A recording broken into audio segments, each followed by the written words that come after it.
Hello বন্ধুরা, আজ তোমাদের সামনে নতুন একটা রেসিপি নিয়ে এসেছি, পোস্ত কাতলা। চলো তোমাদের সাথে শেয়ার করি কি কি রান্না করছি কিভাবে। চলো, কড়াটা গরম হয়ে গেছে, তেল দেব।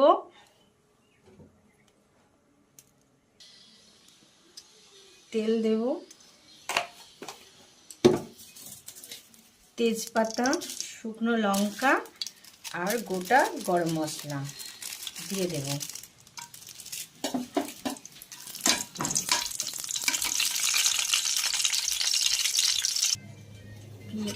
লঙ্কাগুলো ভাজা হয়ে গেছে, এবারে পেঁয়াজ কুচি দিয়ে দেবো। পেঁয়াজ কুচি একটা ছোট্ট ক্যাপসিকাম দিয়েছি।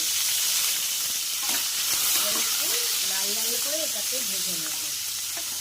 আমি আমার মতন করে করছি, সবাই এক এক রকম করে করে। আজকে আমি আমার মতন করে পোস্ত কাতলা করছি, তোমরা দেখে করো। লাল লাল করে ভাজা হয়ে গেছে পেঁয়াজ, হালকা একটু চিনি দিয়ে দেব, টমেটোর কুচি,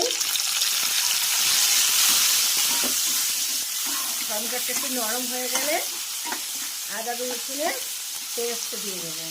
আমি আমার মতন করে করছি পোস্ত কাতলা, এক একজন এক এক রকমের করে। এইভাবেই করে দেখো বন্ধুরা, আশা করি ভালো লাগবে খেতে।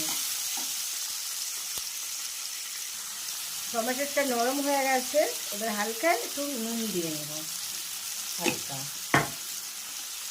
নিয়ে কষতে হবে। টমেটোটা একটু কষতে হবে, কষা হয়ে গেছে। এবার আদা রসুন পেস্ট দিয়ে দিলাম, দিয়ে এবারে ভালো করে কষতে হবে। এবারে হলুদ গুঁড়ো হালকা